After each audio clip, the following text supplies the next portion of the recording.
Hi, everyone. This is Gramoglia, the president and CEO here at Woodland Pond, and this is our weekly address for Tuesday. Today is Tuesday, April 2nd, 2024, and we're trying a little bit of a different technology today, so we'll see how it goes. We've got a couple of calendar-related items.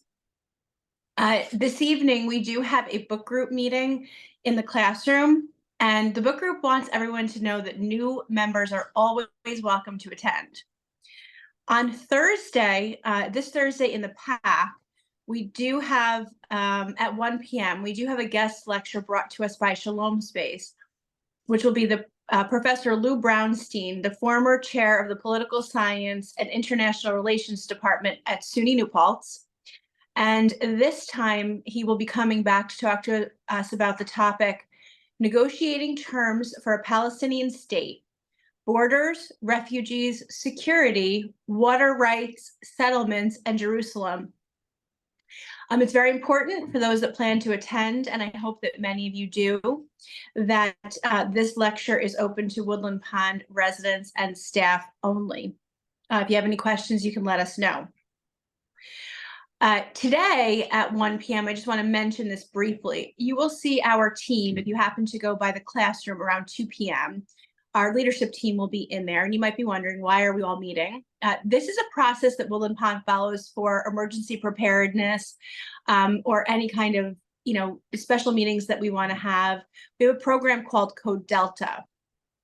And although we are not anticipating any service interruptions or challenges with the solar eclipse that will be happening on Monday, the 8th, we will be getting together as a team to do a roundtable discussion and to vet any, possible concerns, look at guidance that's coming out. But this is just one of the many ways that we try our best to anticipate challenges on campus and keep our residents safe. So if you're curious about why we are in the classroom this Thursday, you will know why. I'm sorry, not this Thursday, that's today at 2 p.m. You'll know why. Christy asked me to share with you that we have negotiated once again special Woodland Pond rates for certain days during the year with the Hampton Inn right here in New Paltz. We believe that there will be blackout dates. They've been a little bit non-committal with exactly when these rates are going to apply, but we're very happy to offer these to you. Our guest suite is full most of the time. And I know that all of you or many of you like to have family members come in. You don't always have the accommodations to welcome them into your homes. So it's great that we're able to bring a special discounted rate to you and to your loved ones. If you want more information or you have specific dates in mind or questions, you can see Christy Battistoni, our Director of Finance. Her office is located across from the public restrooms in the community building. Another notable item, which is fun for some of you, is we have found an rather extensive amount of hearing aid batteries that are brand new. Not really sure where they came from. People donate them to us sometimes, but they're still in their packages. They're free to a good home.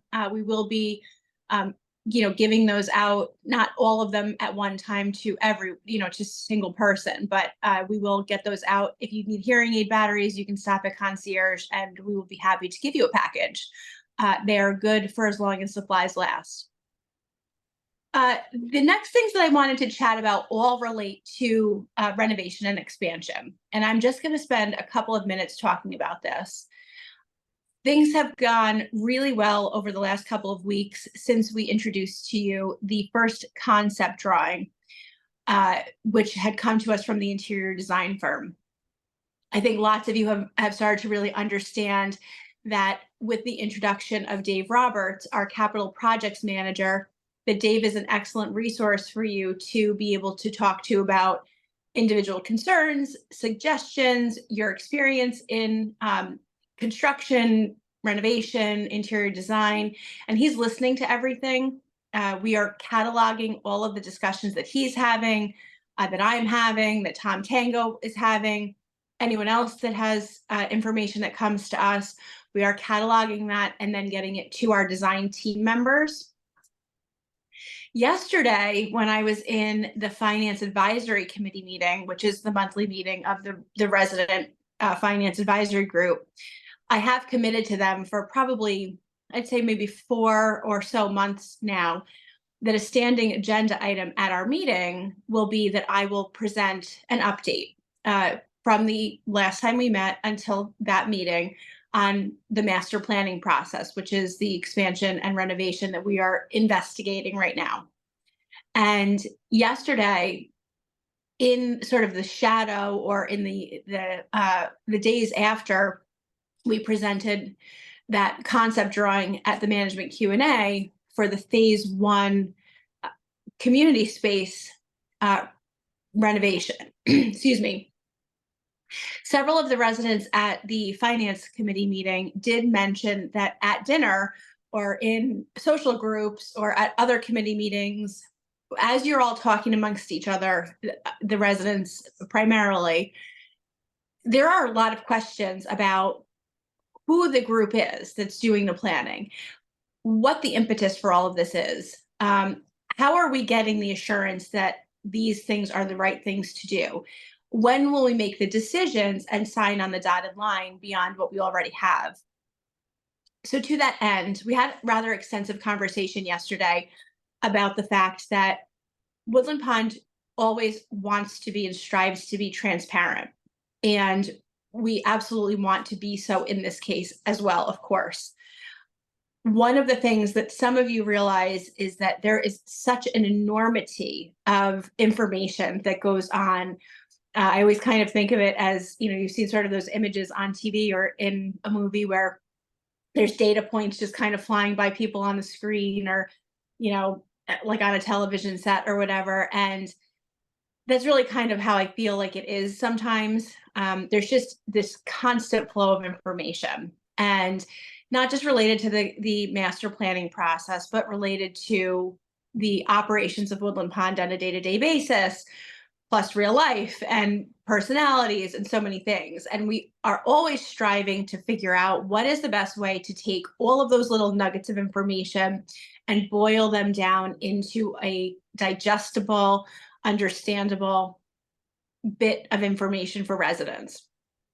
So what we decided yesterday in the Finance Advisory Committee meeting, and then I subsequently met with Tom Gilder as the president of the Residents Council, was one of the next steps that might be helpful would be to give all of you a 2-page document. It'll be a front and a back that talks a little bit about the why, the who, and the how related to the project. So not so much the specifics about, where the design is going to go and the timing and things like that, because as I talked this morning with a couple of folks, we have a Jell-O mold, but it's still definitely Jell-O, and that mold can change easily. But the why behind the master planning process, the expansion and the renovation, is solidly known to us. The who, in terms of who is sort of leading the efforts on this, is known to us. The partners that are going to be helping guide us and advise us as we make decisions during this process are also known to us. And then finally, who has the authority to kind of sign on the dotted line and commit Woodland Pond at each step in the process. We felt, we being myself, Christy happened to be in the meeting, our director of finance, the Finance Advisory Committee meeting members, and then Tom Gilder, felt that it would be helpful to present to you a really sort of basic document, but that outlines all of those components. So by Thursday, but actually ideally, I'm hoping by midday tomorrow, we are going to publish that document for you. And I would certainly invite questions if you do have them related to that document. I'm hoping to discuss it as an agenda item on this Thursday at the Residents Council meeting. And I would invite everyone to attend, or at least, plan on watching that. I believe it's available on Zoom, because we really do want to get you answers to these questions. The other thing that I would add or share is that on, let's see, the date is Wednesday the 17th at 1:30 p.m. It's our normal monthly management Q&A. And that I've committed and we've committed that now going forward, every management Q&A will have a component of an update related to the construction or expansion project that we're contemplating. On the 17th, the sole topic is going to be really what I'm calling the why and the how related to the expansion and renovation. And again, we've only committed to very limited preliminary contracts and business partners at this point.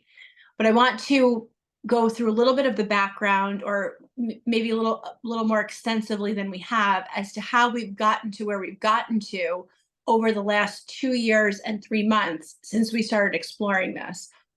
This way, this gives you an opportunity to understand why communities do this in the senior living industry, specifically in the not-for-profit senior living industry. What's there to gain? What does our board and our management team see as valuable to expansion and renovation? What do the financials look like? Because as you'll see, and as we will say over and over again, you don't do something like this unless it improves your financial position. You just don't.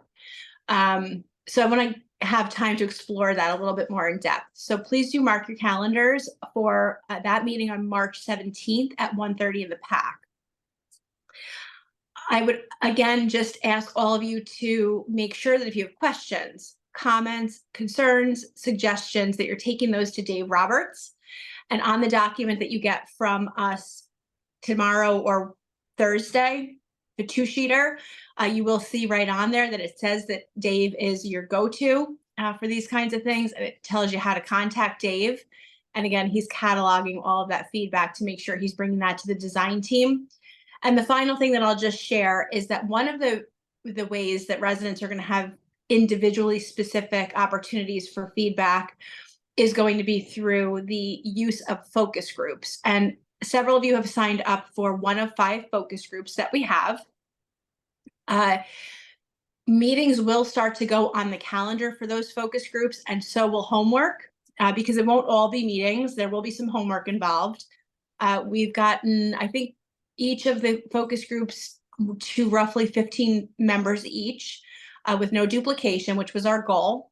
And we wanted to have a wide variety of residents. So if that's the case, and I'm thinking correctly, we have somewhere between 70 and 75 residents that have signed up interested in being in a focus group. I think that's wonderful.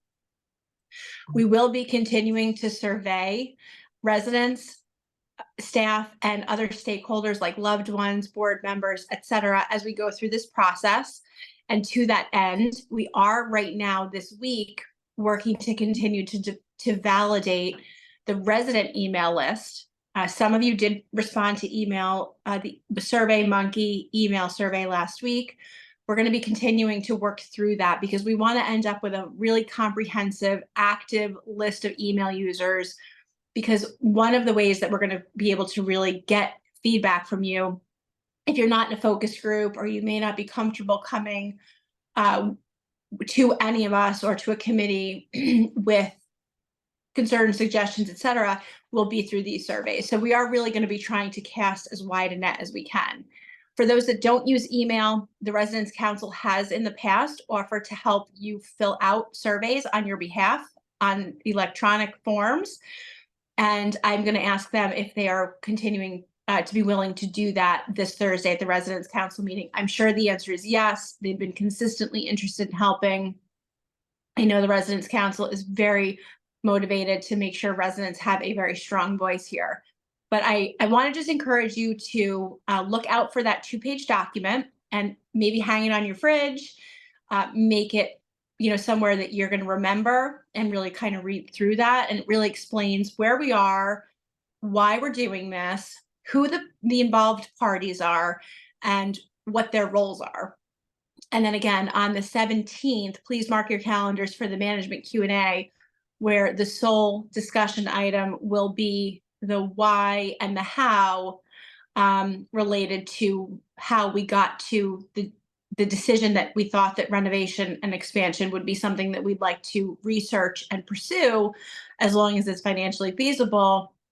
We can delve into that a bit more. So please do mark your calendars for that at 1:30 on Wednesday, the 17th.